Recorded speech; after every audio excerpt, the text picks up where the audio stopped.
आदित्य रानूबाईची कहाणी. आदित्य रानूबाई, तुमची कहाणी ऐका. आटपाट नगरात एक ब्राह्मण राहत होता. तो रोज समिधा, फुलं, दुर्वा आणावयास रानात जात असे. तिथं नागकन्या, देवकन्या वसा वसत होत्या.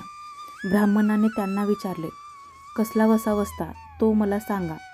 तुला रे वसा कशाला हवा? ओतशील, मातशील, घेतला वसा टाकून देशील. ब्राह्मण म्हणाला, उतणार नाही, मातणार नाही, घेतला वसा टाकणार नाही. तेव्हा त्या म्हणाल्या, श्रावण मासी पहिल्या आदितवारी न बोलता उठावं, सज्जल वस्त्रासहित स्नान करून अगोदर पाणी आणावं, विड्याच्या पानावर रक्तचंदनाची आदित्य रानूबाई काढावी, 6 रेगाचं मंडळ करावं, 6 सुताचा तातू करावा, त्यास 6 गाठी द्याव्यात, पान फुल व्हावं, पूजा करावी, पानाचा विडा, फुलाचा जिला, दशगंधाचा धूप, गुळ खोबऱ्याचा नैवेद्य दाखवावा, 6 मास चाळावी, 6 मास पाळावी, सप्तमीस संपूर्ण करावं, संपूर्णास गुळाच्या पोळ्या, बोरण्याची खीर, लोणकडं तूप असावं, मिळून जेवू सांगावं, असेल तर चिरगोळी द्यावी, नसेल तर जोडगळसरी द्यावी, तेही नसेल तर 2 पैसे दक्षिणा द्यावे, वशाचं उद्यापन करावं. असा वसा ब्राह्मणाने केला. त्याला सूर्यनारायण प्रसन्न झाला. भाग्यलक्ष्मी आली. तेव्हा राजाच्या राणीनं ब्राह्मणास बोलावणं पाठविले. ब्राह्मण खूप घाबरू लागला, थरथर कापू लागला. तेव्हा राणी म्हणाली, घाबरू नका, कापू नका, तुमच्या मुली आमच्या इथे द्या. आमच्या गरिबाच्या मुली तुमच्या घरी कशा द्याव्या? दासी कराल, बटीक कराल. राणी म्हणाली, बटीक करत नाही, राजाची राणी करू, प्रधानाची राणी करू. मार्गशीर्ष महिन्यात ब्राह्मणाने लग्न करून मुली दिल्या. एक राजाच्या घरी दिली, एक प्रधानाच्या घरी दिली, पण गेल्या पावली मुलीचा समाचार घेतला नाही. 12 वर्षांनी समाचारास ब्राह्मण निघाला.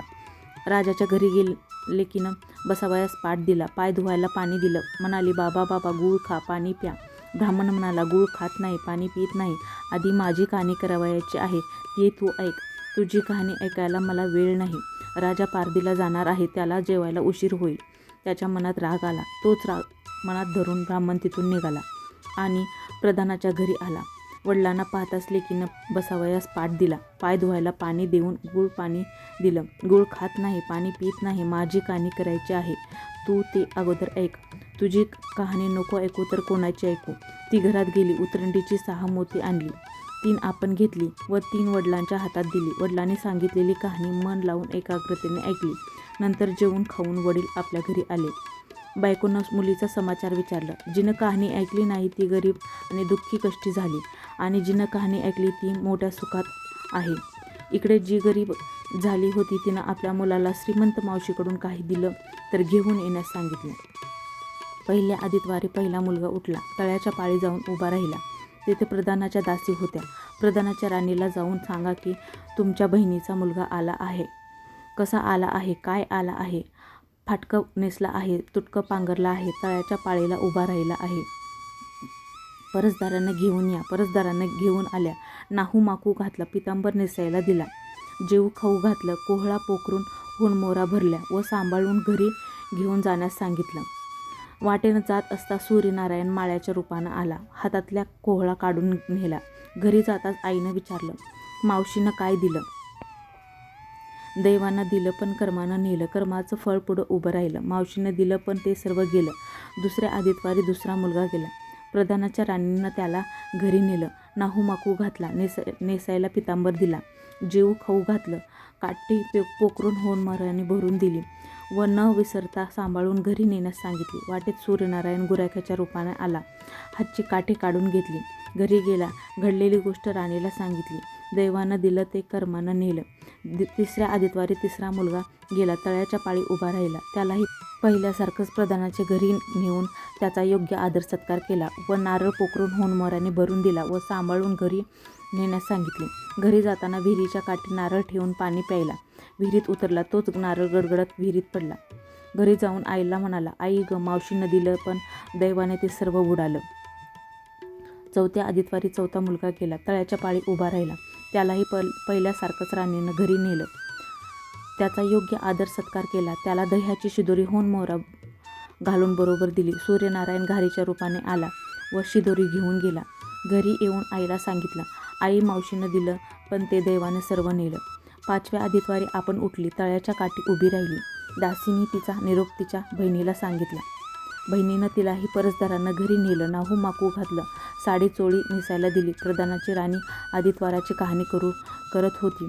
काय वसा करतेस ते मला सांग. बहीण म्हणाली, वडिलाची कहाणी ऐकली नाहीस म्हणून तुला दारिद्र्य आलं. राजाच्या राणीनं यावर उपाय विचारला तेव्हा तिनं वसा सांगितला. ती बहिणीच्या घरी राहिली. श्रावणात सांगितल्याप्रमाणे सूर्यनारायणाची पूजा केली.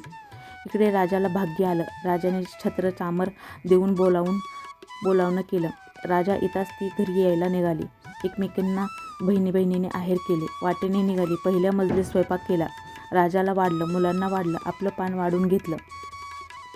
तोच कहाणीची आठवण झाली. हाकारा केला, डांगोरा पेटला. कोणी उपाशी आहे का शोधण्यास सांगितले. कोणी उपाशी नव्हता. वाटेनं एक मोळी विकत चालला होता. त्याला कहाणी ऐकायला बोलावलं. तो मोळी म्हणाला, तुझ्या बाईची कहाणी ऐकून मला काय फळ, माझं पोट भरलं पाहिजे. असं म्हणून तो राणीकडे आला. राणीनं 6 मोती घेतले. 3 त्याला दिली व 3 आपल्या हातात ठेवली व मनोभावे कहाणी सांगितली. त्यानं मोठ्या भक्तीने ऐकली. त्याची मोळी सोन्याची झाली. तो म्हणाला, कहाणी ऐकल्याचं एवढं फळ, मग वसा घेतल्याचं किती मोठं फळ मिळेल. काय वसा आहे तो मला सांगा.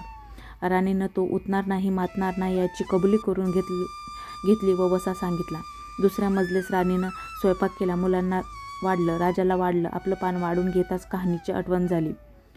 हाकारा करून कोणी उपाशी नाही याचा शोध घेतला. माळाच्या विहिरीला पाणी लागत नव्हतं, त्याचा माळा पिकत नव्हता. असा एक माळी चिंता करीत बसला होता. त्याला कहाणी ऐकण्यास बोलावलं. तो आला. राणीनं 6 मोते घेऊन 3 आपण घेतली व 3 माळ्याला दिली. राणीनं मनोभावे कहाणी सांगितली. त्याने चित्तभावे ऐकली. मळा पिकू लागला. विहिरीला पाणी आलं.